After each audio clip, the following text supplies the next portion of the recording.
అందుకే స్త్రీలను గూర్చి దేవుడు తన గ్రంథంలో అమూల్యమైనటువంటి విషయాలు రాయించాడు.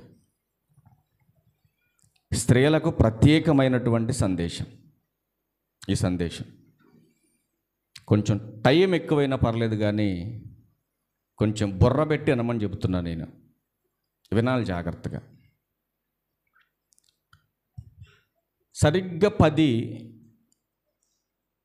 10:30 నిమిషాలకి ఇచ్చారు మెసేజ్ నాకు మన ఎదర్లో. మెసేజ్ ఇవ్వటానికి ముందు నేను నన్ను ఆహ్వానించినటువంటి సేవకుని అడిగాను, అన్నా మరి 10:30 అయిపోతుంది కదా, మా సైడ్ అయితే 10:30 అంటే మేము వెళ్ళిపోతాం, ఆల్రెడీ ఇంటికి వెళ్ళిపోతాను నేను 10:30 అని చెబితే అన్న ఏమన్నాడో తెలుసా? వాక్యం వినటానికి సమయం లేదు ఇక్కడ, సమయానికి టైం లిమిట్ లేదు ఇక్కడ. చెబుతున్నటువంటి మెసేజ్లో పట్టుంటే 1 గంట వరకైనా కదలకుండా కూర్చొని అంటారు ఈ సంఘం అన్నాడు. నిజంగా నాకు ఆశ్చర్యం వేసిందండి ఆ సంఘాన్ని చూస్తే, ముచ్చటేసింది అలా చూస్తే. నాకు వాక్యం మీద ఎంత ఆకలితో ఉన్నారో, వాక్యం అంటే వాళ్ళు. ఏ వ్యక్తి వచ్చి మంచి మెసేజ్ చెబుతాడని ఎత్తుక్కుంటున్నటువంటి తపనలో ఉన్న సమయంలో నేను వెళ్ళి నా చోటుకి నిజంగా వాళ్ళు మాట్లాడుతున్న మాట చూస్తే నాకు చాలా బాధేసిందండి. అయ్యో, ఇంకొక అరగంట చెబితే బాగుండేదే. 11:30కి క్లోజ్ చేశాను నేను. 11:30 క్లోజ్ చేసి కిందకు వస్తే వాళ్ళు అంటున్నారు కదా, అన్నా ఇంకొక గంట చెప్పినా మేము వినేవాళ్ళం అన్నా. ఫస్ట్ టైం ఈ 14 సంవత్సరాల సేవా జీవితంలో ఇంకొక గంట చెప్పినా మేము వింటామన్నా అని చెప్పినటువంటి నిజంగా దమ్మున్న సంఘం అది ఈదర్లో ఉంది. కొంతమంది వినే ఉంటారు నేను ఏం చెప్పాను అక్కడ. అట్లాంటి విషయాలు మనం మాట్లాడుతున్నప్పుడు ఇంకా దేవుడు నాతో ఏం మాట్లాడతాడు, ఇంకా దేవుడు నాతో ఏం మాట్లాడతాడో అన్న ఆతురత సంఘంలో కనపడుతుందండి. అన్న ఆతృత వాళ్ళకి కనపడుతుంది. ఎప్పుడు ముగిస్తాడా మనం ఇంటికి వెళ్ళిపోదాం, ఎప్పుడు ముగిస్తాడా ఇంటికి వెళ్ళిపోదాం, రోజు ఇదే భజన, ఇదే మోకం, ఇదే బోధ అన్న బాధ మంది. మీకు ఇప్పుడు అర్థం కాదు, కొద్ది టైం ఉంది, మీకు అర్థమయ్యే టైం, అప్పుడు అర్థమవుద్ది. మీరు అనుకుంటారు అయ్యగారు ఎక్కడికి వచ్చినప్పుడే సీరియస్గా అరుతుడమట మా మీద, ఈయన బోధ, ఈయన ఎగురుడు, ఈయన దూకుడు మా వీర్రాఘపురంలో అని అనుకుంటాను మీరు అనుకుంటారు. వెంకటేశ్వరరావు అనేవాడు సత్యాన్ని చెప్పే విషయంలో వీర్రాఘపురం అయినా అలాగే చెప్తాడు, అమెరికాలో అయినా అలాగే చెప్తాడు. అక్కడికి వెళ్ళి ఆడు డబ్బులు ఇస్తాడో లేకపోతే ఆడి గొప్ప కోసం మెప్పు కోసం జోల వాడను నేను అక్కడికెళ్ళి, నాకు అవసరం లేదు అది. నేను ఏం చెప్పటానికి దేవుడు నన్ను నిర్ణయించుకొని నిలబెట్టుకున్నాడు ఆయన సన్నిధిలో, దాన్ని చెప్పటానికి మాత్రమే ప్రయత్నిస్తాను నేను. అది సక్రమంగా దేవునికి మహిమకరంగా చెప్పాలనే ప్రయత్నం చేస్తాను తప్ప మీ మెప్పు నాకొద్దు, మీ గొప్పలో నాకొద్దు. ఆలోచించండి. అలా అని వాక్య విషయంలో ఎవడి దగ్గర తలంచున్న దేవుని దగ్గర తప్ప. అందుకే వాక్యాన్ని జాగ్రత్తగా వినాలి స్త్రీలు. ఒక్క రెఫరెన్స్ చూసుకొని ముందుకెళ్ళే ప్రయత్నం చేద్దాం. అందరు జాగ్రత్తగా మీ బైబిల్ తీసి చూద్దాం జాగ్రత్తగా. ప్రసంగి గ్రంథం 7వ అధ్యాయం 26వ వచనం. ఒక్కరు చదవండి, మొత్తం వినండి, జాగ్రత్తగా విందాం. మరణము కంటే ఎక్కువ దుఃఖము కలిగించున్నది ఏంటది? జాగ్రత్తగా విందాం మనం.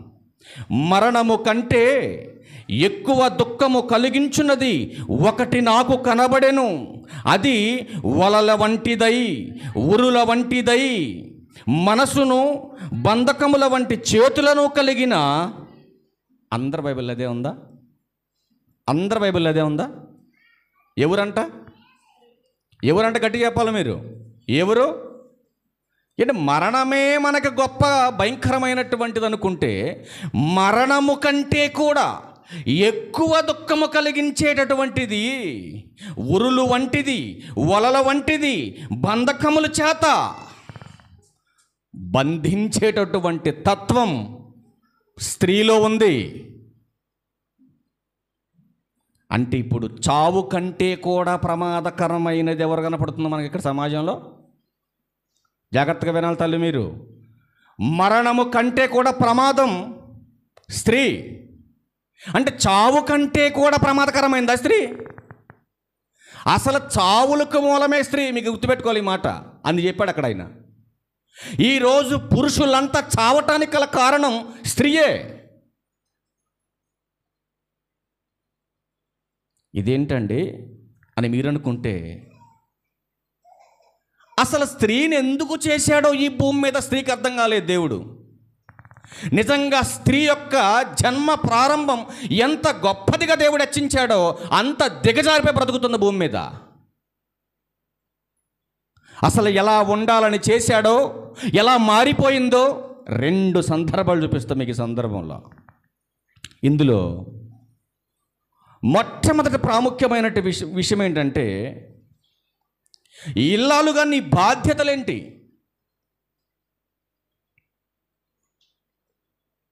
రాసుకుంటున్నారా? రాసుకోండి. మళ్ళీ తర్వాత మీకు దొరకవు ఇవ్వాలంటే. ఎవరు చెప్పరు ఇలాంటివి. రాసుకోండి జాగ్రత్తగా. ఇల్లాలుగా నీ బాధ్యతలు కొన్ని చూద్దాం. ఇలాంటి ఇల్లాలుగా ఉండకపోతే, ఇల్లాలుగా ఇలాంటి బాధ్యతలు నువ్వు కలిగి లేకపోతే, స్త్రీగా నువ్వు పుట్టి భూమి మీద ఒక భయంకరమైనటువంటి, దాన్ని ఏమని వర్ణించాలో కూడా నాకు పేరు పెట్టంగా రావట్లేదు. దేవుడు కోరుకున్న బాధ్యతలు కనుక నీలో లేకపోతే నువ్వు బ్రతికి ఉన్నా కూడా వ్యర్థం అంటున్నాడు దేవుడు. అందుకే ప్రియులరా, దీనికి ఒక చిన్న టైటిల్ తీసుకుని మనం ముందుకెళ్దాం. టైటిల్ ఉండాలి కదా, మరి టైటిల్ లేకపోతే మనకు బాగుండదు. దీనికి ఒక చిన్న టైటిల్ తీసుకుందాం. ఏంటి ఆ టైటిల్ అంటే, ఇల్లాలే ఇంటికి దీపమా? చాలా ఈజీ క్వశ్చన్ ఇది, కానీ దాంట్లో పెద్ద టాపిక్ కొని తీద్దాం ఇప్పుడు బయటికి. పర్లేదా? 1 గంట అయినా పర్లేదా? 1 గంట అయినా పర్లేదా? 1 గంట సరేనా? 1 గంటలో క్లోజ్ చేద్దాం. ఇల్లాలే ఇంటికి దీపమా? నిజంగా ఇల్లాలు ఇంటికి దీపమా అనుకుందాం కాసేపు. ఇక్కడ ఉన్న వాళ్ళందరూ కూడా ఇల్లాలేనా? పెళ్ళై ఒక భర్తకు భార్య అయినటువంటి ప్రతి స్త్రీ కూడా తన కుటుంబములో ఇల్లాలు పాత్ర వహించవలసిందే. ఇల్లాలి పాత్ర వహిస్తున్నటువంటి స్త్రీకి ఉండవలసినటువంటి కొన్ని లక్షణాలు దేవుడు చెప్పాడా లేదా? బిడ్డల్ని ఇచ్చేటప్పుడు తల్లిదండ్రులకి ఏం చెప్పాడు? బాల్య దినముల యందే సృష్టికర్త స్మరణానికి రావాలి. యవన కాలానికి వచ్చినప్పుడు వాడు బలవంతుని చేతిలో బాణముల వంటి వారుగా ఉండాలి. అలా ఉండాలంటే తల్లిదండ్రులుగా ముందు మీరు నేర్చుకోవాలి. మీరు నేర్చుకుని వాడికి నేర్పించాలి. అంటే బిడ్డనివ్వటానికి ముందే దేవుడు తల్లిదండ్రులకి ఏం చెప్పాడు? కొన్ని బాధ్యతలు చెప్పాడు, ఆ బిడ్డను ఎలా పెంచాలో. ఇప్పుడు భర్తకి చెబుతున్నాడు భార్య పట్ల ఎలా ఉండాలో. ఇప్పుడు భార్యకి చెబుతున్నాడు భర్త పట్ల ఎలా ఉండాలో. కానీ ఇప్పుడు భర్త టాపిక్ కాదు ఇది. ఎవరి టాపిక్ ఇది? భార్య టాపిక్. భర్తల టాపిక్ మనకెందుకండి? వాళ్ళు గొప్పోళ్ళు కదా సమాజంలో, కదండి? గొప్పోళ్ళు లేదా భర్తలు? అట్టంటే వినరు మీరు, నాకు తెలుసు ఆ మాటలు. అసలు భర్తల కంటే కూడా భార్యలు గొప్పోళ్ళు, అవునా కాదా? భర్తల కంటే భార్యలు గొప్పోళ్ళు కదా? చెప్పరేంటమ్మా? వాళ్ళ గొప్ప చేసినా నవ్వరు మీరు, మిమ్మల్ని గొప్ప చేసినా నవ్వరు మీరు. అసలు ఈ పోకదల గోలంత ఎందుకు, నువ్వు ఆపేస్తే మేము ఇంటికి పోతాం అనుకుంటున్నారు కొంతమంది. అంతేనా? మనిషి వాక్యం వినడు తెలుసా మీకు? వింటున్నట్టు నటిస్తాడు అంతే. మనిషి వాక్యం వినడో తెలుసా మీకు? వింటున్నట్టు నటిస్తాడు అంతే. ఇక్కడ నేను వింటూ మోసపోయానన్న సంగతి నీకు ఎప్పుడు తెలుసా? నేను వింటూ మోసపోయాను వాక్యం అని నీకు ఎప్పుడు అర్థమవుతుంది తెలుసా? చచ్చిపోయిన తర్వాత నా భర్త అనుకుంటాం, ఆయన రాడు. నా భార్య అనుకుంటాం, ఆమె రాదు. నా బిడ్డలు అనుకుంటాం, వాళ్ళు రారు. సంఘం అనుకుంటాం, వాళ్ళు రారు. ఎగిరెగిరి బోధించినటువంటి బోధకుడు రాడు. ఎవడు రాడు నీతో పాటు. మరి ఎవరు వస్తారు? ఎవరూ రాక ఒంటరిగా బయలుదేరి వెళ్ళిపోతూ ఉంటావు. అప్పుడు అర్థమైంది నీకు, అయ్యో నేను మోసపోయాను భూమి మీద. మాయలోకంలో మాయ చేయబడ్డాను, నేను మోసపోయాను నేను. అంటే ఇది శాశ్వతమైంది కాదా ఈ లోకం? కాదు. అంటే ఈ లోకంలో కొంతకాలం ఉండటానికి వచ్చినటువంటి ఒక అద్దె మనిషిని నేను ఈ భూమి మీద. అంటే యాత్రలో ఉన్న నేను, పరదేశిని అయినటువంటి నేను, ఏదో ఒక రోజు ఈ కాలాన్ని ముగించుకొని వెళ్ళిపోవాలని ఎన్నోసార్లు వాక్యం ద్వారా చెప్పించాడు దేవుడు. అయినా కూడా మనిషికి ఆలోచన లేదు, భయం లేదండి. మనిషికి ఆలోచన లేదు, భయం లేదు. ఎందుకంటే చక్కగా హ్యాపీగా పొద్దున పనికి వస్తున్నారు, సాయంత్రానికి చక్కగా తింటున్నారు, హ్యాపీగా పడుకుంటున్నారు, రోజు అయిపోతుంది అనుకుంటున్నారు చాలామంది. మళ్ళా తెల్లారితే మళ్ళీ పని చేసుకోవాలి, మళ్ళీ కష్టపడి తెచ్చుకోవాలి, పడుకోవాలి, మళ్ళీ పొద్దున్న లేగాలి, రోజులు అయిపోతున్నాయి. 365 రోజులు హమ్మయ్య అయిపోయింది అనుకుంటున్నావు నువ్వు. కానీ నీ జీవితం కవ్వొత్తిలా కరిగిపోతుందన్న సంగతి నీకు అర్థం కావట్లా. నీ జీవితం దినదినము కవ్వొత్తిని వెలిగించుకొని చూడు. ఒక కవ్వొత్తిని వెలిగించుకొని అక్కడ పెట్టుకొని చూడు ఒకసారి, నీ జీవితాన్ని అందులో కనపడుతుంది. జీవితం ఆ వెలుగులా నువ్వు ఉండాలని దేవుడు ఆశిస్తున్నాడు. ఆ కవ్వొత్తులా కరిగిపోతుంది నీ కాలం. కాలం కరిగిపోతే వెలుగు ఆరిపోతుంది, వెలుగు ఆరిపోతే నీ జీవితం ముగిసిపోతుంది. ఆ తర్వాత నిన్ను మర్చిపోతుంది ఈ సమాజం. బ్రతుకునిచ్చిన దేవుడు మాత్రం అస్సలు మర్చిపోడు. యుగ సమాప్తి వరకు నీ మీద దృష్టి పెట్టే ఉంచాడు ఆయన. కానీ స్త్రీని చేసినటువంటి దేవుడు అంటున్నాడు కదా, అసలు నిన్ను ఎందుకు చేశారో నీకు ఒక బాధ్యత తెలియాలని చెప్పేసి అంటున్నాడు. ఇదిగో స్త్రీ, నువ్వు సాటి అయినటువంటి సహాయం అన్నాడు. ఈ సాటి అయినటువంటి సహాయం ఏదేని వనములో ఆదాము గారికి దేని కొరకు? బట్టలు ఉతకటం కొరక, సామాన్లు రుద్దటానిక, వంట చేసి పెట్టడానిక, పొలం పనులు చేయడానిక, ఏ పని చేయటానికి ఏ పని ఉందని సాటి అయిన సహాయం ఆదాం గారికి? ఏదేని వనములో ప్రారంభంలో పురుషునికి భార్య ఎందుకు అవసరమైంది? ఏ పని ఉందని సహాయం. ఈరోజు అన్ని పనులు వచ్చాయి మనకి, కానీ ఏదేని వనములో పని ఎక్కడుంది? ఉందా పని? ఏదేని వనములో పని లేదు. మరి ఎందుకు సహాయం? ఎందుకు సహాయం? సమాజానికి అర్థం కాలేదండి ఎందుకు స్త్రీని చేశాడో, ఆ స్త్రీని పురుషునికి ఎందుకు సహాయంగా చెప్పాడో. చెప్పినటువంటి దేవుడు మీరిద్దరు అసలు ఏంటో అని చెప్పాడు, అయినా కానీ మర్చిపోయారండి భార్యాభర్తలు.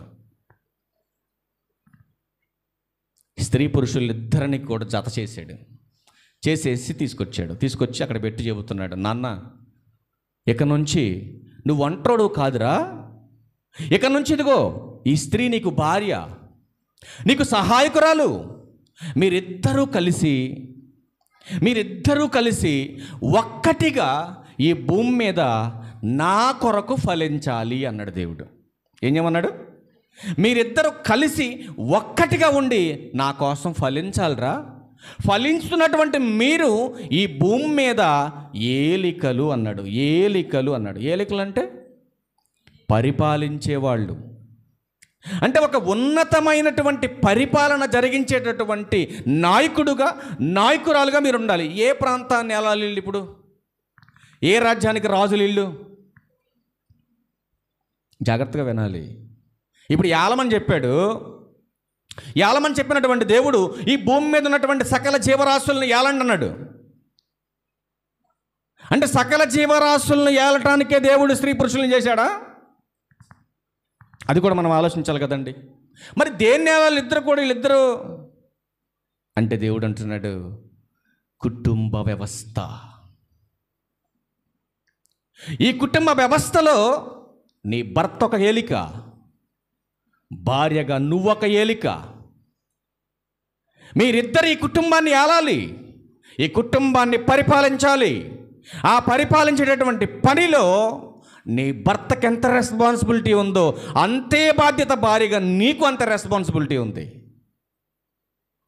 కానీ ఇద్దరు సమాన తత్వం కలిగిన పరిపాలన కలిగినటువంటి స్త్రీ పురుషులు ఇద్దరూ కూడా ఒక్కటని చెప్పినటువంటి దేవుడు మరొక మాట స్త్రీకి చెప్పాడు. ఇదిగో నీ దేహానికి శిరస్సు నీ భర్త. నీ దేహానికి శిరస్సు అయినటువంటి నీ భర్తకు నువ్వు నిత్యము లోబడే ఉండాలి. మరి ఏలికలని చెప్పాడుగా, ఇద్దరం సమానమని చెప్పాడుగా. ఇద్దరం ఒకే కుటుంబ వ్యవస్థలో పరిపాలకులు అని చెప్పాడుగా. మళ్ళీ ఇదేంటి, నా భర్తకు నేను లోబడటం ఏంటి? అది దేవుడు నిర్ణయించినటువంటి శాసనం. దానికి నువ్వు కట్టుబడే ఉండాలి, దానికి నువ్వు లోబడే ఉండాలి. ఇల్లాలుగా నీ బాధ్యతను నువ్వు సక్రమంగా అనుసరించాలంటే, ఇల్లాలు బాధ్యత గొప్పదిగా ఉండాలంటే, ఇల్లాలైనటువంటి ఈ స్త్రీ, ఇంటికి దీపమైనటువంటి స్త్రీ దేనిని అనుసరిస్తే ఇల్లాలి పాత్ర సక్రమంగా కొనసాగించగలుగుతుంది? ఇల్లాలు దేనిని అనుసరించాలి? ఇప్పుడు దేనిని అనుసరించాలి? ఇప్పుడే అక్కడ కూర్చొని 2 టీవీ ఛానళ్ళు వచ్చే పనికి మాలినటువంటి కొన్ని సీరియల్స్ పేరు రాశా. పాపం డైలీ ఫాలో అవుతున్న వాళ్ళకి కోపం వచ్చిద్దాం. పనికి మాలిన సీరియల్స్ అన్నా కదా నేను. తెలుసండి సీరియల్స్ గురించి మీకు? తెలుసా? తెలియనోళ్ళు ధన్యులు, తెలిసిన వాళ్ళు ఇంకా ధన్యులు. ఎందుకు ఆ మాట అన్నానంటే, ఇప్పుడు ఒక మాట చూపించి ఇంకో మాట చూపిస్తాం మీకు. ఇప్పుడు ఇల్లాలు తన బాధ్యతను కొనసాగించాలంటే దేనిని అనుసరిస్తే ఇల్లాలు ఇంటికి దీపంగా తన బాధ్యతను సక్రమంగా కొనసాగిస్తుందనంటే, మా టీవీలో వస్తున్నటువంటి కార్తీక దీపాన్ని అనుసరిస్తే ఇల్లాలు ఇంటికి దీపం ఎప్పటికీ కాదు. మరొకటి అదే ఛానల్లో చెప్పాడు, ఇల్లాలు బాధ్యత సక్రమంగా అనుసరించాలంటే బ్రహ్మముడి సీరియల్ చూస్తే నీ ముడి ఊడిపోద్ది. అర్థమవుతుందా? బ్రహ్మముడి సీరియల్ చూస్తున్నావు, జాగ్రత్త. నీ భర్త కట్టాడు చూడు 3 ముళ్ళు, ఆ ముళ్ళు ఊడిపోతాయి తొందరలో. మరొకటి చెబుతున్నాడు, ఇల్లాలుగా నీ బాధ్యత సక్రమంగా కొనసాగించాలంటే మా టీవీలో వస్తున్న మామగారు సీరియల్ చూస్తే అవ్వదు. మీరు అనుకుంటున్నారు కదా, ఈ సీరియల్ అన్న అయ్యగారికి ఎట్ట తెలుసు అనుకున్నారు. ఇప్పుడే కొట్ట యూట్యూబ్లో, ఇప్పుడే కొట్ట మొత్తం రాసుకున్న దీంట్లో.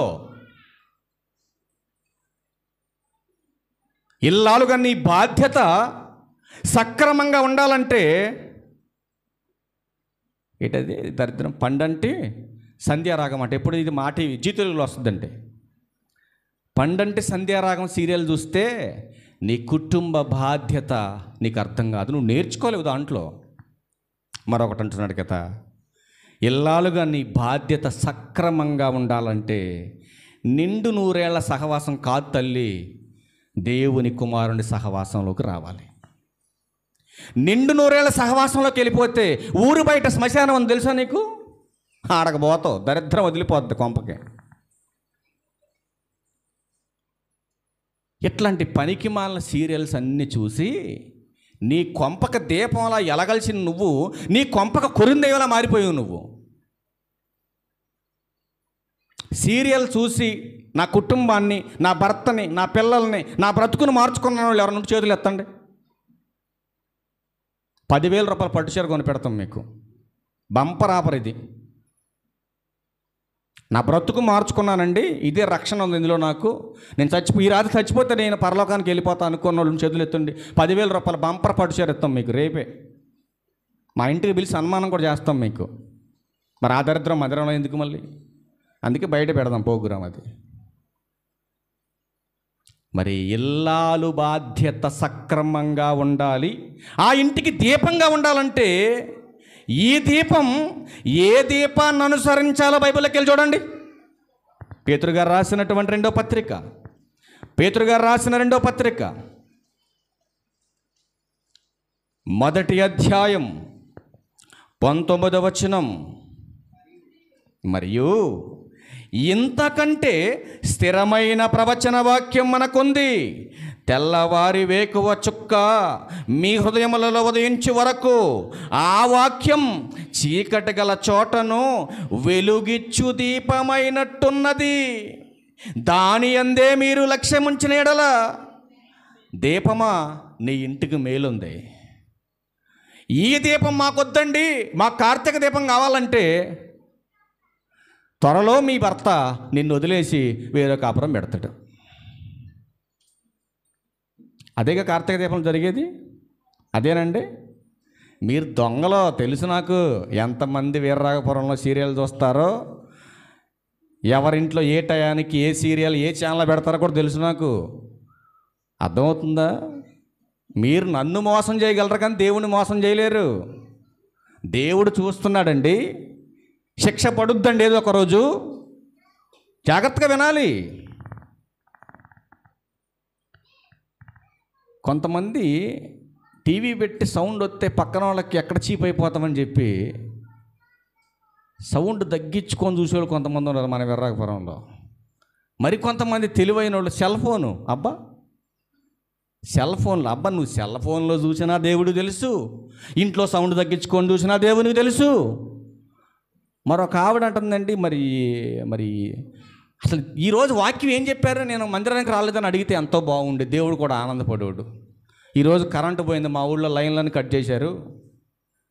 మరి ఏం జరిగింది చెల్లి అంటే, నీ ఫోన్లో వస్తుంది చూసుకో పిచ్చి మొహం దానా, ఫోన్లో వస్తుంది, ఈ ఆటది వస్తుంది, నిన్నటిది వస్తుంది, రేపు వస్తుంది ఫోన్లో. లేరు అలాంటి వాళ్ళు? పోయిన ఆదివారం ఏం చెప్పిండు అయ్యగారు వాక్యం చెప్పమంటే ఒక్కరికన్నా గుర్తుంటుందా? గుర్తుండదండి. సీరియల్ గుర్తుంది. ఎందుకు సీరియల్ గుర్తుంది? ఎందుకు గుర్తుంది సీరియల్ మీకు? మరి అదే కదా పరలోకం తీసుకెళ్ళేది నిన్ను. నీకు బాధలు వస్తే ఆదరించేది సీరియలే. ఇదే మాట ఒకరోజు చెబుతుండే చిత్తపూరులో ఒక ఆవేమని తెలుసండి, ఈ అయ్యగారులకి సీరియల్ మీద పడి ఆడటం తప్ప ఇక రెండో పనే లేదు ఈ అయ్యగారులకి అంది. నువ్వు నరకానికి పోతే మాకేంటి బాధ? నీకు రోగాలు వచ్చి కష్టాలు వచ్చి కన్నీళ్ళు వచ్చి బాధపడుతుంటే మాకెందుకండి బాధ? నువ్వు నాశనానికి వెళ్ళిపోతున్నా. ఇశ్రాయేలీయులు అదే మాట చెప్పారు, బాబు మాకు చెప్పొద్దు అలాంటి మాటలు. అసలు యెహోవా ఎవడన్నారు వాళ్ళు? దేవుని గుర్చిన మాటలు మాకు చెప్పొద్దు, ఆయన మార్గం గుర్చిన బోధ మాకు చెప్పొద్దు, యుక్త వాక్యములు మాకు చెప్పొద్దు, కల్పితంతో కూడినటువంటి. చూడండి నా మాటలు అబద్ధం నిజం చూడండి ఒకసారి. యెషయా గ్రంథం మాకు చెప్పొద్దు అంటారండి వాళ్ళు ఇలాంటి మాటలు. యెషయా గ్రంథం 30వ అధ్యాయం 10వ వచనం, దర్శనము చూడవద్దని దర్శనము చూచువారితో చెప్పుదురు, యుక్త వాక్యములు మాతో ప్రవచింపకుడి, మృదువైన మాటలనే మాతో పలుకుడి, మాయా దర్శనములు కనుడి, అడ్డము రాకుండుడి, త్రోవ నుండి తొలుగుడి, ఇశ్రాయేలు పరిశుద్ధ దేవుని సంగతి మా ఎడల ఎత్తకుడి. మరి మీకేం కావాలి? కార్తీక దీపం సీరియలు, బ్రహ్మముడి సీరియలు, మామగారి సీరియలు, 12 కాపురం సీరియళ్ళు. ఈ సీరియల్ మీద సీరియల్ తెల్లవారు లేచి చూడండి, టీవీ పెద్ద షో పెట్టి గంటల తరబడి వింటారా వినరా? ఇప్పుడు 10 ఎపిసోడ్లు ఆపకుండా మా టీవీలో జీ తెలుగులో వచ్చే మొత్తం వేసామనుకోండి, ఇక్కడ స్క్రీన్ మీద ఎంతమంది ఉంటారు, ఎంతమంది వెళ్ళిపోతారు? వాక్యం అంటే మనుషులు రారండి, తెలుసా మీకు? వాక్యం చెబుతున్నారు, సువార్త జరుగుతుందంటే మనుషులు రారు. మరి ఏం జరుగుతుందంటే వస్తారు మనుషులు. ఏదైనా పనికి మాలిన షోలు పెట్టండి బయట, అస్సలు జనం విస్తారంగా వస్తారు. అందుకే దేవుడు అంటున్నాడు కదా, అసలు వినని వాళ్ళకి చెప్పకండి. మీరెందుకు చెప్తున్నారు? వినకపోతే చెప్పకండి, వినకపోతే చెప్పకండి, బలవంతంగా ఎవ్వడికి నేర్పకండి నా మాటలు. విననటువంటి ప్రాంతములో మీ కాలికున్న దుమ్ము దులిపేసి వెళ్ళిపోండి, వాళ్ళ సంగతి నేను చూసుకుంటానంటున్నాడు దేవుడు. ఎంత హెచ్చరించినా పట్టించుకున్నటువంటి దౌర్భాగ్య పరిస్థితిలో నేడు సంఘాలు దినదినము దిగజారిపోతున్నాయండి. వాళ్ళ ఎక్కడ చూసిన సంఘాలు, ఎక్కడ చూసిన సేవకులు విస్తారంగా కనపడుతున్నారు సమాజంలో. ఒక భయంకరమైనటువంటి వ్యాపారంగా మారిపోయింది సువార్త. వాళ్ళ ఆలోచించండి, మోసపోయారా నరకానికి జారిపోతారు, గుర్తుపెట్టుకోండి. ఇన్ని సంవత్సరాల నుంచి మందిరానికి వస్తున్నాం, మనకు ప్రార్థన చేయకపోవటం రాకపోతే ఎలా అండి? ఆలోచించండి ప్రియులారా. 1 గంట లేట్ అయినా పర్లేదు కానీ ఇక్కడి నుంచి మొదలు పెట్టుకొని పెళ్ళైన వాళ్ళు, పెళ్ళి కాని వాళ్ళ దగ్గరకు వద్దు, పెళ్ళైన వాళ్ళు మొత్తం ఈరోజు అందరూ 1 నిమిషం కానీ 2 నిమిషాలు కానీ ప్రార్థన చేశాక వెళ్దాం తల్లి, ఏం బాధ లేదు, అందరం ప్రార్థన చేసి వెళ్దాం. దయచేసి నా మాట కొంచెం మీకు కోపం వచ్చినా పర్లేదు కానీ మనిషికి కనీసం 1 నిమిషం కానీ 2 నిమిషాలు కానీ మీకు వచ్చిన మాటలు చేయండి. చేసిన తర్వాతే మనం బయటికి వెళ్ళిపోదాం. దయచేసి చేయకుండా మాత్రం వెళ్ళొద్దు. చేయకుండా కనుక ఇంటికి వెళ్తే మళ్ళీ నువ్వు రేపు వస్తావో రావు నాకు నమ్మకం లేదు. ఈ రాత్రి మళ్ళీ ఆదివారం కలుస్తాం అనుకోండి, నమ్మకం లేదు నాకు. అందుకనే ప్రేమపూర్వకమైనటువంటి ఆహ్వానం అని, నువ్వు అదృష్టవంతురాలు ఈరోజు వచ్చే ప్రార్థనకే, గొప్పదాన్ని నువ్వు ఇయ్యాల. దేవుడు నిన్ను చూస్తున్నాడు, నిన్ను ఆశీర్వదిస్తాడు ఈ రాత్రి. అందుకనే కనీసం నీకు వచ్చి రాని మాటలు. ఆ చిన్న బొడ్డోడు అండి, ఇంతే ఉంటాడు, మా ఇంటి పక్కనే ఉంటాడు బొడ్డోడు. ఆడికి 16 నెలలు ఎన్నో ఉంటాయి అనుకుంటా, అంతేనమ్మా? 16 నెలలు ఉంటాయి ఆడికి. అసలు ఆడు మోకాళ్ళు వేస్తానండి, ఆడు మోకాళ్ళు వేసి ఆడు ఏం చెప్పడం తెలియక ఒకటే మాట చెప్తున్నాడు, యేసయ్యా హల్లెలూయా, యేసయ్యా హల్లెలూయా, అది చెప్పేదాడు. వాళ్ళ ఇంటి పక్కకు పోయి నీ అమ్మని చెక్క అంటాడు, అక్కడ పోయి ఈడకొచ్చి అంటాడు, పెదనాన్న తప్పు కదా, తప్పు అంటాడు. వీళ్ళు పక్కన వాళ్ళు అడుగుతారు, ఎదురు కూర్చొని ఉంటాగా, నేను అసలు వీడు ఏం చెప్తారని, ఒరే నాన్న ఏమన్నారు వాళ్ళ ఇంటికాడ అని అంటే, బయటికి శబ్దం రాకుండా పెదేళ్తా అంటాడు. బయటికి మాట వస్తే ఎక్కడ డొక్కలు గుద్దుతారు పెదనాన్న అని చెప్పేసి గట్టిగా చెప్పకుండా మెల్లిగా మాట్లాడుతూ ఉంటాడు. ఆ చిన్న పిల్లలు వచ్చినప్పుడు అలా చెప్తాను నేను, నాన్న వందనాలు ఎలా చెప్పాలంటే, ఆ చక్కగా ఎలా చెప్తాడు వందనాలు చెప్పాలని. మోకాళ్ళు వేయరంటే మోకాళ్ళు ఎత్తాడు. ప్రార్థన చేయారంటే ఆడి నేర్చుకున్న ప్రార్థన మేము చెప్పింది ఒకటి, యేసయ్యా హల్లెలూయా, యేసయ్యా హల్లెలూయా. చూడండి మరి, ఇప్పుడు మీరు ప్రార్థన చేస్తే ఆడికంటే గొప్పలు అవుతారు మీరు. ఆడికి ఒక్కరోజు చెప్పాము మేము, ఒక్కరోజు చెప్తే ఆడు ఆ పని చేస్తున్నాడు. 12 సంవత్సరాల నుంచి చెప్పి చెప్పి చెప్పి చెప్పి చెప్పి చెప్పి చెప్పి ఒంట్లో ఓపిక అయిపోతుందండి. ఇక ఒంట్లో ఓపిక అయిపోతుంది. మీరు ప్రార్థన చేయండి కూడా ఇంకా మీరు నేర్చుకోకపోతే నా వల్ల నేను నరకానికి పోవడం ఖచ్చితమండి. సంఘం ప్రార్థన చేయటం, పాటలు పాడటం, వాక్య పరిచర్య చేయటం, సంఘ కార్యక్రమాలన్నిటిలో వంతుగా, తన వంతుగా. ఇప్పుడు మీ ఇంట్లో కొన్ని పాత్రలు ఉంటాయి. పాత్రలు ఉన్నాయా? ఎండి పాత్రలు ఉంటాయి, బంగారు పాత్రలు ఉంటాయి, మట్టి పాత్రలు ఉంటాయి, ఈ రకరకాలుగా ప్లాస్టిక్ పాత్రలు ఉంటాయి, గాజు పాత్రలు ఉంటాయి. వీటన్నిటికీ పనుందా పని లేదా ఇంట్లో? అవునా కదా? ఇప్పుడు డ్రింక్ తాగాలనుకుంటే ఏది తీసుకొస్తాం మనం? బంగారపుదా, ఇత్తడిదా, స్టీల్దా, గాజుదా? ఏది వాడతాం? ప్లాస్టిక్ గ్లాస్ వాడుతున్నారు మీరు, మంచోళ్ళు మీరు. ప్లాస్టిక్ అయినా గాజు అయినా వాడతాం దానికి, అవునా? ఇప్పుడు వేడి వేడి వస్తువు ఉపయోగించాలంటే దేంట్లో పోసి తాగుద్ది వేడి? ఇప్పుడు డ్రింక్ పోసిన గ్లాసులో, ప్లాస్టిక్ గ్లాసులో వేడి వేడి పాలు పోసి చూడండి, ఎందుకు కరిగిపోద్ది? డ్రింక్ పోసిన గ్లాసులో పాలు పోతే ఎందుకు కరిగిపోద్దండి? ఎందుకంటే ఆ పనికి అది పనికిరాదు, అవునా? ఇప్పుడు దాని స్థాయి ఏంటంటే కేవలము వాటర్కి, డ్రింక్కి మాత్రమే దాని స్థాయి. అది ఏదైనా కూల్గా ఉండదు పోస్తే ఆపగలిగే క్యాటర్ దాన్ని, అవునా? హీట్ వస్తువు తగలంగానే ప్లాస్టిక్ ఏమైపోతుంది? ముడుచుకుపోతుంది. కాబట్టి దాని స్థాయికి తగ్గట్టుగా మనం దాన్ని ఎన్నిక చేసుకుని దాన్ని వాడుకుంటాం మనం. ఇప్పుడు దేవుని సన్నిధిలో దేవుడు వాడుకొనుటకు అర్హత కలిగినటువంటి పాత్రగా నువ్వు ఉంటే నీ పాత్ర ఏంటి ఇందులో? ఇప్పుడు 6 అడుగుల ఆకారంలో అవయవాలు ఉన్నాయి శరీరం లోపల. ఇప్పుడు కన్ను పాత్ర కన్నుదేనా? చెయ్యి పాత్ర చెయ్యిదేనా? కాలు పాత్ర కాలుదేనా? ఇప్పుడు చెప్పులు ఇడిచేసి చక్కగా నడుచుకుంటూ పోతున్నారు రోడ్డు మీద, బొటనవేలుకి ఎదురు దెబ్బ తగిలి గోరు లేచిపోయింది పైన అనుకోండి. కాసేపు వెంటనే దేహంలో ఏది ఎలక్ట్ అవుతుంది చెప్పండి? ఏది అవుతుంది? దేహమంతా ఎలక్ట్ అయిపోద్ది. ఇప్పుడు తగిలిందేమో కాలుకి, కన్నీళ్ళు వచ్చేదేమో కంటికి, వాదార్చేదేమో చెయ్యి, అన్నీ కలిసి ఆ గాయం దగ్గర మనసు పెట్టేసి దాన్ని సేద తీరుస్తూ ఉంటుంది. ఇప్పుడు సంఘంలో ఉన్న మనం అందరం తలొక పని చేయాలి కదండి. తలొక పని చేస్తేనేనా దేవునికి మహిమ? వచ్చినంత కాలం నేనొక్కడే వాక్యం చెప్పి చెప్పి చెప్పి చెప్పి మీరు నేర్చుకోకుండా నేను టపాన్ చచ్చిపోయాను అనుకోండి, ఇప్పుడు సంఘం ఏం చేయాలి చెప్పండి? ఏం చేయాలా? మరొక ఊరు నుంచి ఇంకో అయ్యగారిని తెచ్చుకోవాలి అక్కడికి, అంతేనా? అదే మీరే నేర్చుకుంటే ఆలోచించండి.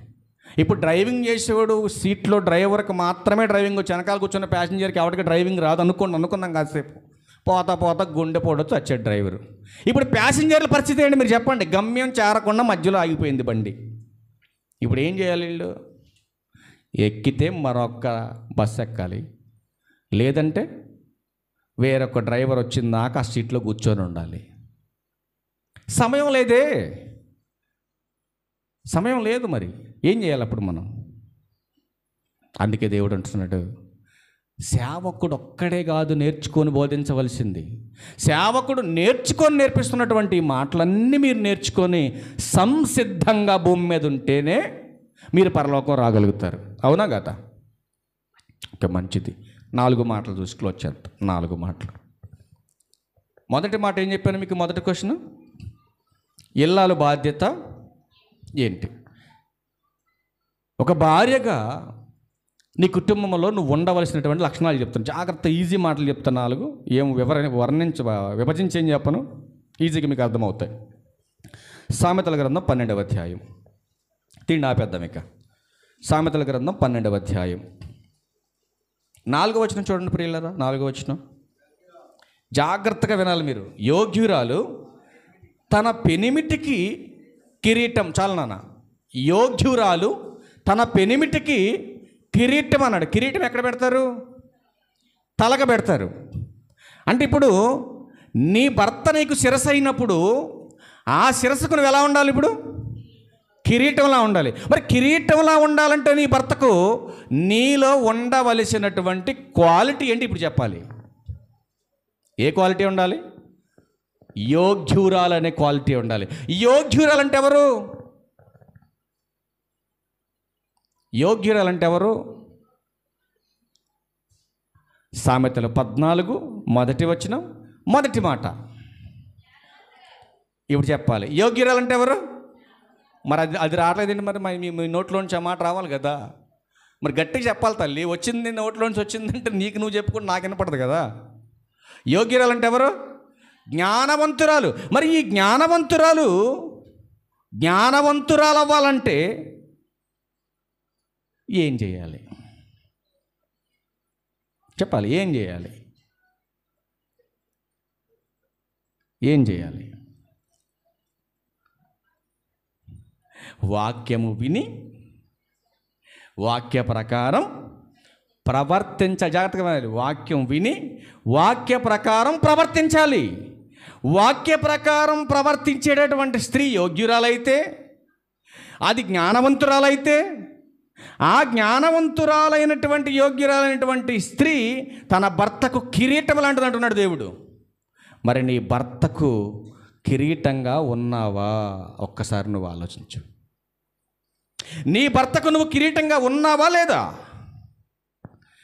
జ్ఞానవంతురాలైనటువంటి స్త్రీ తన కుటుంబంలో ఎలా ఉండాలో ఇంకొక మాట చూద్దాం.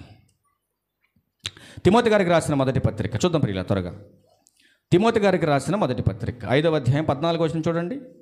తిమోతి గారికి రాసిన మొదటి పత్రిక 5వ అధ్యాయం 14వ వచనంలో, కాబట్టి యవ్వన స్త్రీలు వివాహం చేసుకొని, తిమోతికి రాసిన మొదటి పత్రిక 5వ అధ్యాయం 14వ వచనం, కాబట్టి యవ్వన స్త్రీలు వివాహం చేసుకొని పిల్లలను కని, అండలం చేసుకోండి మాట, గృహ పరిపాలన జరిగించుచు నిందించుటకు ఎవరికి అవకాశం ఇవ్వకూడదు.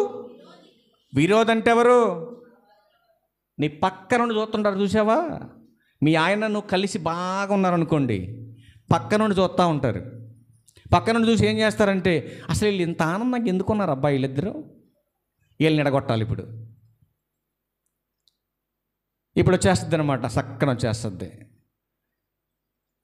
ఏంటి చెల్లె ఈ మధ్యకాలంలో మా తమ్ముడు ఏంటి టయానికి ఇంటికి రావట్లేదు అంటది. ఒక్కటే మాట, అంటి చేసింది అగ్గిపుల్ల.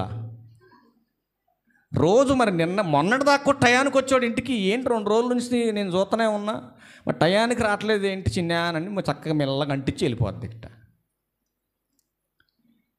ఈ 5 ఏళ్ళ నుంచి 10 ఏళ్ళ నుంచి కాపురం చేస్తున్నటువంటి భర్త గురించి ఎరగవలసిన భార్య, జ్ఞానవంతురాలైన భార్య, భర్తకి కిరీటం లాంటి భార్య ఎప్పుడైతే ఈ అపవాదికి నిందించడానికి అవకాశం ఇచ్చేసి ఈ మాట చెవునెక్కిచ్చేసుకొని అనుమానం అనే రోగాన్ని నెత్తిన పెట్టుకుందో, ఇక ఇప్పుడు భర్త ఎలా కనపడుతున్నాడో, కిరీటం పెట్టుకున్న భర్త ఇప్పుడు కిరీటం పెట్టుకుని, ఈ మాట చెప్పకముందు నీ భర్త కిరీటం పెట్టుకుని వస్తున్నాడు, కనపడతాడు రాజులాగా నీకు. ఎప్పుడైతే ఈ మాట చెవిలో పడిందో, చెవిలో పడి ఎప్పుడైతే బ్రెయిన్లో కూర్చుందో, భర్త కిరీటం పెట్టుకొని వచ్చే భర్త నీకు ఎట్ట కనపడతాడు తెలుసండి? ఇప్పుడు ఎలా కనపడతాడు? ఇప్పుడు కిరీటం పోయి ఒక పెద్ద దోషిలా కనపడతాడు. అసలు ఏ పాపం చేయడు, పెద్ద దోషిలా కనపడతాడు. ఈ చెప్పిన మాటలు ఇన్ని ఇంటికి రాగానే కాళ్ళు కూడా కడుక్కోడు పాపం. బండి మీద నుంచి అట దిగుతాడో లేదో, చక్కగా ప్రేమ గడుగు దగ్గరికి వెళ్ళి, ఏమండి మొన్నటిదాకా టయానికి వచ్చేవాళ్ళు ఈ 2 రోజుల నుంచి ఏంటి ఈ మధ్య టయానికి రావట్లేదు? ప్రేమ గడుగుద్దు చెప్పిందాక. చెప్పేటప్పుడు కూడా ప్రేమగానే ఉంటుందండి. వచ్చేటప్పుడు ఫ్రెండ్ కనపడింది నాడి దగ్గర ఆగినట్టాడు. పొరపాటుని చెప్పేటప్పుడు కనుక తడబడిండి అనుకో, మళ్ళీ ఈ అనుమానానికి తగ్గట్టుగా ఈ తడబట్టం అక్కడ అనుమానం, ఈ రెండింటి కనెక్ట్ అయిపోద్ది. ఈ రెండింటి కనెక్ట్ అయిపోయి మళ్ళీ తెల్లారి మళ్ళీ వచ్చింది పని అయిపోయిన తర్వాత. ఏంటి చిన్న అడిగినవా మీ ఆయన్ని? మరి అడిగేటప్పుడు తడబడి ఉండాలి. నిజమే, నాకు మంచి మాట చెప్పిను, నిజంగానే తడబడింది మా ఆయన. నీకు అర్థమవుతుందా? అసలు డ్యూటీ అయిపోయి టయానికి ఇంటికి వచ్చేవాడు అసలు ఎందుకు తడబడింది? ఇప్పుడు ఇది కొద్దిగా ఆలోచించవలసిందే చిన్న. నువ్వు ఆలోచించు కొద్దిగా జాగ్రత్తగా. వెళ్ళిపోద్ది మళ్ళీ. ఇప్పుడు డ్యూటీ టైం అయిపోగానే ఫోన్ చేసిద్ది లోపు. మరి అనుమానం మొదలైంది కదండి. ఇప్పుడు ఫోన్ చేస్తుంది. దీని కర్మగాలి అప్పుడే కాల్ వెయిటింగ్ వస్తుంది ఆ ఫోను.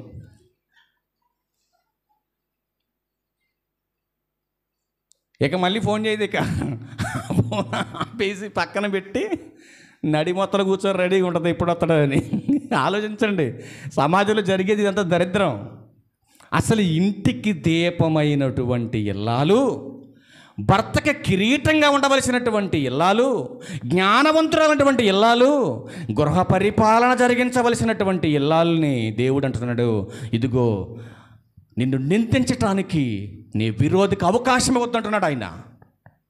ఎదుటి వారు నిందించేటటువంటి పరిస్థితి నీ దగ్గరకు వచ్చిందంటే,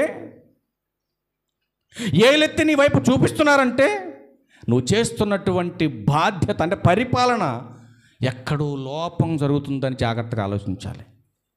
అందుకే దేవుడు అంటున్నాడు, ఇదిగో నీ పిల్లల్ని, నీకు ఇచ్చినటువంటి పరిపాలనను ఎదుటివారు నిందించడానికి అవకాశం ఇవ్వకుండా జాగ్రత్తగా చూసుకోవాలి. నీ అత్త నిన్ను నిందించడానికి లేదు, నీ మామని నిందించడానికి లేదు, నీ భర్త నిన్ను నిందించడానికి లేదు, నీ ఎదుటివారు నిన్ను నిందించడానికి లేదు. నీకు ఇచ్చినటువంటి బాధ్యతను నువ్వు సక్రమంగా కొనసాగిస్తే ఎవడయ్యా నిన్ను నిందించగలిగేది? ఆలోచించి ఒక్కసారి. అందుకే మరొక బాధ్యత చెబుతున్నాడు, మరొక బాధ్యత చూద్దాం ప్రియులారా. తిమోతి గారికి రాసినటువంటి మొదటి పత్రిక 2వ అధ్యాయము 9-10 వచనాలు కూడా చూడండి. చాలా ప్రాముఖ్యమైన మాటలు ఉంటాయి అక్కడ. మరియు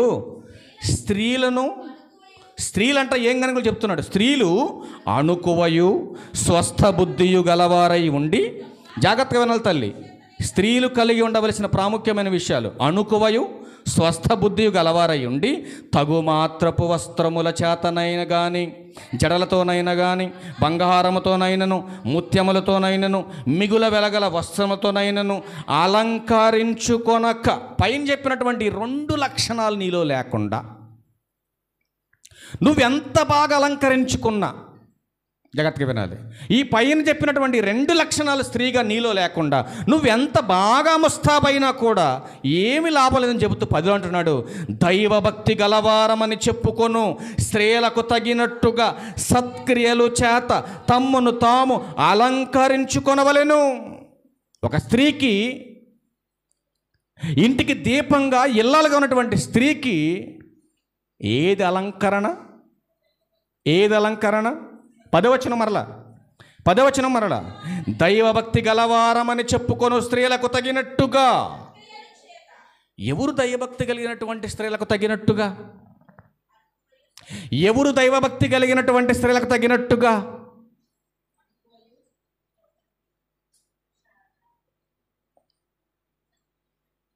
ఎవరు? ఒకసారి వెళ్దాం, మీకు అర్థం కాదు, మీకు టైం అయిపోయింది. ఇక పేతురు గారు రాసినటువంటి మొదటి పత్రిక 3వ అధ్యాయం 6వ వచనం. ఆ ప్రకారం 5 నుంచి రండి. అటువలే పూర్వము దేవుని ఆశ్రయించిన పరిశుద్ధ స్త్రీలను తమ స్వపురుషులకు లోబడేటువంటి చేత తమ్మును తాము అలంకరించుకొనిరి అన్నట్టు. అందులో ప్రాముఖ్యమైనటువంటి స్త్రీలందరికీ తల్లిగా మనకు ఒక తల్లి కనపడుతుంది. ఇక్కడ ఎవరావిడ? శారా కనపడుతుంది. ఎందుకు శారాను హైలైట్ చేసి చూపించాడనంటే తన జీవితంలో తాను కలిగినటువంటి కొన్ని లక్షణాలు ఉన్నాయండి శారమ్మ గారిలో. ఏం కలిగి ఉందంటే తన భర్తకు లోబడి తన భర్తను యజమానని పిలుస్తూ తన భర్త పట్ల అన్ని విషయాలలో సమానతత్వం కలిగినటువంటి ఒక యాత్రికురాలుగా, తన కుటుంబానికి ఒక ఉన్నతమైనటువంటి ఇల్లాలుగా, ఒక అద్భుతమైనటువంటి కుటుంబ దీపంగా మనకు కనపడుతుంది. అందుకే ప్రియులారా, మీరు ఆలోచించగలిగితే శారా అబ్రహాం గారిని ఏమని పిలిచింది తెలుసండి? ఏమయ్యా అబ్రహాం ఇలారా అందా? మొన్న నాకు ఆవిడ చెబుతుందండి, మాట్లాడుతూ ఉంటే పేరు చెప్పేసింది, మ్యాటర్లోకి వెళ్ళిపోతుంది. నేను అన్న ఒక్క నిమిషం అక్కడ ఆగన్నా. ఆగి ఇందాక నువ్వు చెబుతున్న స్టోరీలో పేరు చెప్పిను కదా, ఏ ఊరు ఆడుదన్నా నేను ఏ ఊరు ఆడుదని అడిగింది నేను. మరి అప్పుడన్నా కోపం వస్తుందిగా భార్యకి, ఆడన్నాగా నేను, నీ కోపం రావాలని అన్నా నేను. నువ్వు చెబుతున్నటువంటి స్టోరీలో ఒక పేరు చెప్పిన కదా తల్లి, ఎవడు ఆడన్నా నేను. ఎవడంట వింటానే మా ఆయనే అంది. నీకు సిగ్గుంది అసలు? నీ శిరస్సును పట్టుకొని పేరు పెట్టి పిలుస్తావా? తప్పు కదమ్మా అని అంటే, తప్పే ఉందన్నయ్య, పేరు పెట్టి పిలుపు తప్ప? అప్పుడు ఈ మాట చెప్పాను నేను. బైబిల్లో 2 భార్యాభర్తలు ఉంటారు తెలుసమ్మా నీకు అని అంటే, ఎవరు అన్నయ్య జంట అంది. అబ్రహాం గారు, శారమ్మ. ఎప్పుడైనా శారమ్మ నోటుకుంటా అబ్రహాం ఎట్రా అందా? ఎక్కడన్నా రాయబడిందా బైబిల్లో అని అంటే, లేదన్నయ్య ఎక్కడ పిలవలేదందా. మరి నువ్వెందుకు పిలుస్తున్నావు మీ ఆయనని అంటే, లెక్కలేదా మీ ఆయన అంటే నీకు? ఆలోచించు ఒకసారి. నిన్ను ఎలా ఉండమని చెప్పాడు దేవుడు? భర్తకి శిరస్సుకి కిరీటంలా ఉండాలి. మరి కిరీటంలా ఉండవలసినటువంటి భార్య, భర్తకు లోపడవలసినటువంటి భార్య, నీతి యథార్థత కలిగి ఉండవలసినటువంటి భార్య, నీతిని యథార్థతను వదిలేసి గంగిరెద్దులాగా అలంకరణ చేసుకొని ఆ ఆయుధ తిరుగుతుంది ఓడి మీద. ఆ స్త్రీని ఏమన్నా చెప్పండి మీరు? అందుకే అంటున్నాడు, పరిశుద్ధమైన అలంకరణ పరిశుద్ధమైనటువంటి స్త్రీలకు ఉండాలి. అందుకే అంటున్నాడు అక్కడ ఆయన అటువలే పూర్వము దేవుని ఆశ్రయించినటువంటి పరిశుద్ధ స్త్రీలను తమ స్వపురుషులకు లోబడి ఉండుట చేత తమ్మును తాము అలంకరించుకొనురి. అంటే భర్తకు లోబడేటటువంటి భార్యకు ప్రత్యేకమైన అలంకరణ ఏం అక్కర్లా. అర్థమైందా మీకు? లోబడినటువంటి భార్య, కింద నుంచి పైకి అలంకరించుకున్నటువంటి భార్య పంది ముక్కునున్న బంగారు కమ్మె లాంటిది అన్నట్టు.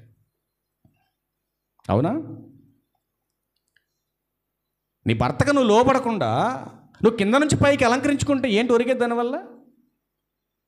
అందుకే అంటున్నాడు, నీ ప్రవర్తన బాగుంటే. చెప్తున్నాడు చూడండి, 3వ అధ్యాయం ప్రారంభ వచనం 2వ వచనంలో, అందువలన వారిలో ఎవరైనాను వాక్యమునకు అవిధేయులైతే వారు భయముతో కూడిన మీ పవిత్ర ప్రవర్తనను చూచి వాక్యము లేకుండానే తమ భార్యల నడవడి వలన రాబట్టబడవచ్చును. అంటే మీ భర్తల మందిరానికి రావాలంటే, మీ భర్తల మందిరానికి రావాలంటే కుటుంబములో నీ భార్య బాధ్యత సక్రమంగా ఉండాలి. భార్యగా దేవునికి ఇచ్చినటువంటి బాధ్యత సక్రమంగా ఉండాలి. ఇక్కడికి వచ్చి చెప్తా ఉంటారు, అయ్యగారు మా ఆయన అట్లా ప్రార్థన చేయండి. చేయాల్సింది ఆయనకు కాదు, నీకు చేయాలి ప్రార్థన. అది నీకు అర్థం కావట్లేదు. మొన్న ఒక ఆవిడ అంటుంది, కొంచెం మా ఆయన గారిని ప్రార్థనలో పెట్టండి అంది. నేను అద్దం నింపి కారుది తీసుకురా తల్లి నా చేతిలో పెట్టన్నా. మరి ప్రార్థనలో పెట్టాలి కదండి. మరి చేతిలో పెట్టమని తీసుకొచ్చి చేతిలో పెట్టి తల్లి తీసుకొచ్చి ప్రార్థనలో పెడుతున్నాను నేను. అదేంటన్నయ్య అట్టన్నాం అంది. మరి అంతే, మరి ప్రార్థనలో పెట్టకూడదు. ప్రార్థనలు ఎవరిని పెట్టాలి? నిన్ను పెట్టాలి ప్రార్థనలో. అసలు దయ్యాన్ని కొంపక పట్టిన దయ్యాన్ని నువ్వే. నీకు చేయాల నిజమైనటువంటి ప్రార్థన. అసలు ఇల్లాలుగా బాధ్యత దేవుడు నీకు ఇస్తే బాధ్యతను మర్చిపోయావు నువ్వు. భర్తగా లోపడమని దేవుడు చెప్పాడు, లోపడటం మర్చిపోయావు, లోపరుచుకున్నావు నువ్వు. మరి లోపరుచుకున్న భర్త మందిరానికి ఎందుకు వస్తాడా? రాడు.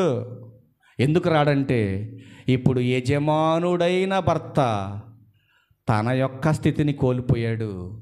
యజమానురాలుగా యజబేలులా ఏలుతుంది కుటుంబాన్ని స్త్రీ. అందుకే దేవుడు అంటున్నాడు కదా, ఇదిగో అమ్మా కిరీటమైన నువ్వు, మళ్ళీ చదవండి ఒకసారి సామెతల గ్రంథం 12:4. కిరీటమైనటువంటి నీవు, కింద మాట చూడండి, చాలా బాగుంటుంది ఆ మాట. కిరీటమైనటువంటి నీవు ఎలా ఉండకూడదో చెబుతున్నాడు చూడండి. 12:4లో 2వ లైన్ చూడన్నా. సిగ్గు తెచ్చినది వాని ఎముకలకు కుళ్ళు అన్నాడు. చూసారండి? సిగ్గు తెచ్చుద్దా? భర్తకు భార్య సిగ్గు తెచ్చుద్దా? ఒక భార్య తెచ్చిందండి. బైబిల్లో ఉన్నారు, చూద్దాం ఒకసారి. వాళ్ళని చూసేసి ముగించేసుకుందామా? కంగారం లేదు, అవసరం వచ్చే వారం విందాంలే, కానీ టైం వేస్ట్ చేసుకోవద్దు మనం. ఎందుకంటే మళ్ళీ నిద్ర లేకపోతే మనకు అనారోగ్యాలు వస్తాయి. రెండోది పడుకున్న వాళ్ళకి కూడా ఇబ్బందిగా ఉంటుంది ఈ టైంలో మనం మాట్లాడితే. అందుకని ఒక్క మాట చూసి మనం క్లోజ్ చేద్దాం. ఇప్పుడు ఇక్కడ పాయింట్ ఏంటంటే, సిగ్గు తెచ్చినది వాని ఎముకలకు కుళ్ళు అన్నాడు. అంటే భార్య భర్తకు సిగ్గు తెచ్చుద్దా? అలా సిగ్గు తెచ్చే భార్య ఎవరైనా ఉంటే, సిగ్గు తేయటం అంటే నువ్వు చేసే పనికి మాలిన తప్పులకి ఆడ తలకా దించుకొని తిరగటం. నువ్వు చేసేటటువంటి పనికి మాలిన పనులకి నీ భర్త 10 మందిలో తలకా దించుకొని తిరగటం, అదే సిగ్గు తేయటం అంటే. అట్లా తలగా దించుకునే పనులు భార్య చేస్తుంటే, ఆ భార్య అంట ఆ తల దించుకొని బ్రతుకుతున్నటువంటి భర్త ఎముకలలో కుళ్ళు పట్టినట్టు టైప్ అంటారండి. శరీరానికి కుళ్ళు పడితే కత్తిరించి తీసేస్తారు. అదే ఎముకలకు కుళ్ళు పడితే ఇంక దాన్ని ఎవడ కంట్రోల్ చేయలేడండి. అంటే భార్య చేసేటటువంటి ప్రవర్తన సరిగా లేకపోతే భర్త పట్ల, ఆ భార్య భర్తకు కుళ్ళు లాంటిది అంటున్నాడండి. ఇప్పుడు నీ భర్త ఎముకలకి కుళ్ళు పట్టింది అనుకోండి, ఎవరు కాపాడాలి నీ భర్తనే? ఆలోచించు ఒకసారి. అందుకే దేవుడు ఇద్దరిని పిలిచాడు, ఆదాముని ఒకరిద్దరిని పిలిచి దగ్గర తీసుకొచ్చి, ఒరే నాన్న ఇవన్నీ తినండి, మీరు ఇవన్నీ తినండి, కానీ చెట్టును చూశారు, ఈ చెట్టు ఫలాలు మాత్రం అసలు మీరు ముట్టుకోవద్దు, కోసుకొని తినొద్దు అన్నాడు. ఎందుకు డాడీ అని అడుగుతారనే ముందు చెప్పాడు. తిను దినమున నిశ్చయముగా మీరు చస్తారు అన్నాడు. ఎంత జాగ్రత్తగా ఉండాలి చెప్పండి. ఇప్పుడు పక్కనే స్విచ్ బోర్డు ఉంది, స్విచ్లన్నీ ఆన్లో ఉన్నాయి, దాంట్లో ఏలు పెట్టొద్దు, పెడితే కరెంట్ షాక్ కొట్టి చస్తారని చెప్పామనుకోండి, నువ్వు వద్దన్నా మేము పెట్టి చూస్తామని పెట్టారనుకోండి, ఏమోది చెప్పండి. ఇప్పుడు నేను వద్దని చెప్పా, ఏలు పెట్టొద్దు స్విచ్ బోర్డులో అని చెప్పింది నేను. ఇప్పుడు చెప్పినా కూడా అన్నయ్య ఎట్ట చెబుతులే అని చెప్పి మీరు టక్కన లేచి ఏళ్ళు దాంట్లో పెట్టారనుకోండి, ఏం జరిగింది ఇప్పుడు చెప్పండి? షాక్ కొడుతుంది. దేవుడు చెప్పాడు, ఖచ్చితంగా జరుగుద్ది. ఇప్పుడు ఏం జరిగిందో, ఎముకలకు కుళ్ళు ఎందుకు పట్టుద్దో, భార్య ఎలా సిగ్గు తెచ్చుద్దో భర్తకే, ఒక్కసారి ఈ మాట చూసి మనం క్లోజ్ చేద్దాం. చూద్దాం ఒకసారి. ఆదికాండం 3వ అధ్యాయం 8వ వచనంలో, చల్లపూటన ఆదామును అతని భార్యయు తోటలో సంచరించుచున్న దేవుడైన యెహోవా స్వరము విని, దేవుడైన యెహోవా ఎదుటికి రాకుండా తోట చెట్ల మధ్యను దాగుకొనగా, ఏం చేశారండి వీళ్ళు? ఎందుకు దాక్కున్నాడు ఆదాం గారు? రోజు తండ్రి ఎప్పుడు వస్తాడా అని ఎదురు చూసేటటువంటి కొడుకు, తండ్రి వచ్చే సమయానికి ఇద్దరు భార్యాభర్తలు ఇద్దరు వెళ్ళి దాక్కున్నారు. ఇద్దరు ఎందుకు దాక్కున్నారు? ఇక్కడ పాయింట్ గమనించండి. రెండో భాగంగా మనం నెక్స్ట్ మంత్ మాట్లాడుకుందాం. చాలా జాగ్రత్తగా మీరు ఇది పాయింట్ చేసుకోండి. ఆదాము వాళ్ళిద్దరు దాక్కున్నారు, దేవుడు వచ్చేసాడు.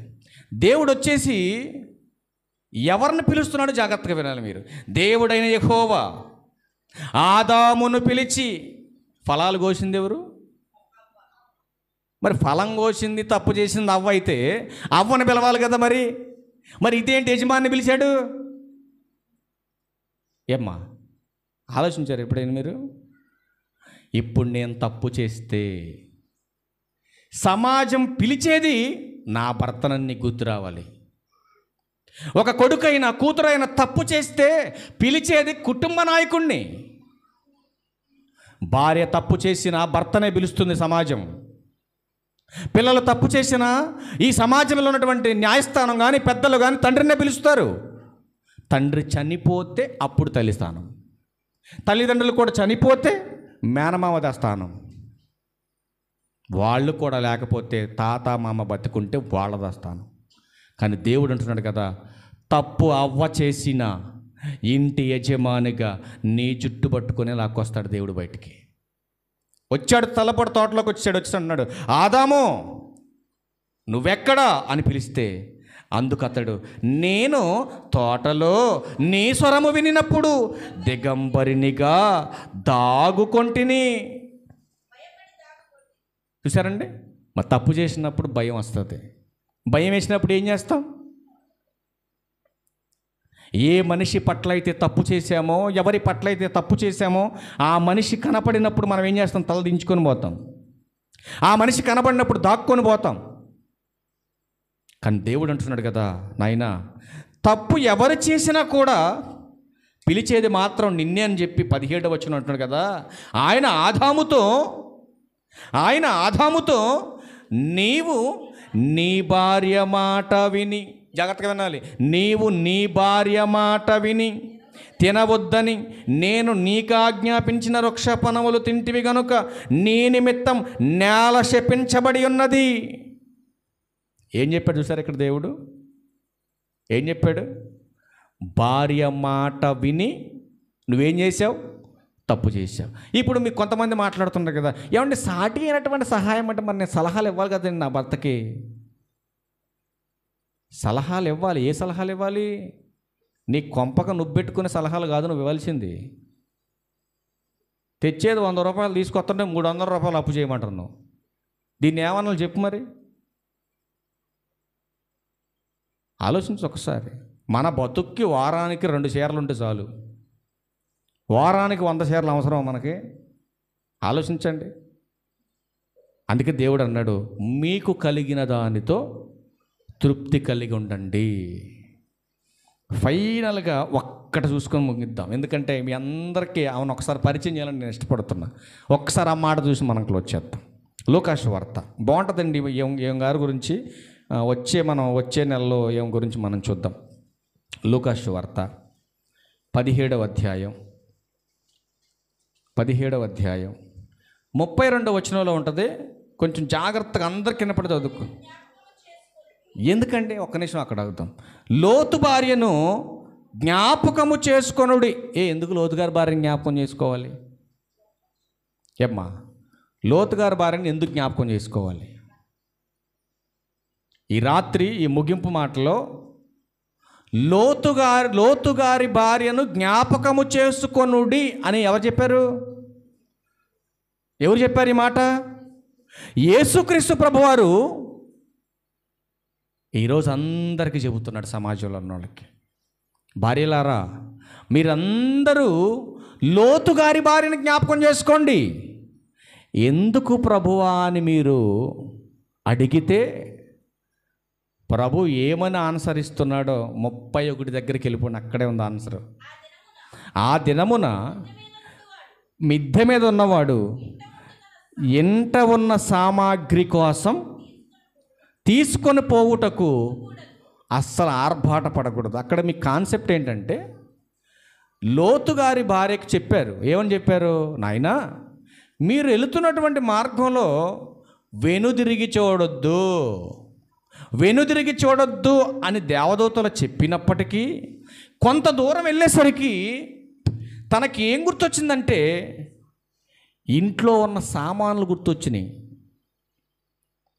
మొన్న కావిడొచ్చి అంటుంది, మా గిన్నె మీ ఇంట్లోనే ఉంది, మా ప్లేట్ మీ ఇంట్లోనే ఉంది. అన్ని మనికిమాలిన బొచ్చల్లో ఆ గిన్నె ఎట్ట గుర్తుపట్టిందండి. అవన్నీ అక్కడ పడేసి ఉంటే ఆ లోపలికి వెళ్ళిపోయింది. లోపలికి వెళ్ళి, వదిన ఈ గిన్నె మాదే, ఈ స్పూన్ మాదే అని తెస్తుంది బయటికి. అమ్మా, అప్పుడు వెంటనే లోతుగారి భార్య గుర్తొచ్చింది నాకు. ఎందుకు ఉక్కు స్తంభంగా మారిపోయింది? వెనుక తట్టు తిరిగి ఈరోజు స్త్రీలకు వెనుక తట్టు చూసేటటువంటి స్వభావం ఉందని ఉదాహరణగా ఆమెను చూపిస్తున్నాడు. భార్యలారా, మీరందరూ లోతు గారి భార్యను ఒకసారి జ్ఞాపకం చేసుకోండి. ఆమె ఉత్తమమైన ఇల్లాలు కాదు అన్నట్టు. మరి ఉత్తమమైన ఇల్లాలుగా మనం పాలవలసిన స్త్రీ ఎవరు చెప్పండి? అబ్రహాం గారి భార్య. శారమ్మ గారి గురించి 6 లక్షణాలు 6 పాయింట్లు రాశాను పొద్దునే. ప్రభు చిత్తమైతే వచ్చే వారం చూద్దాం.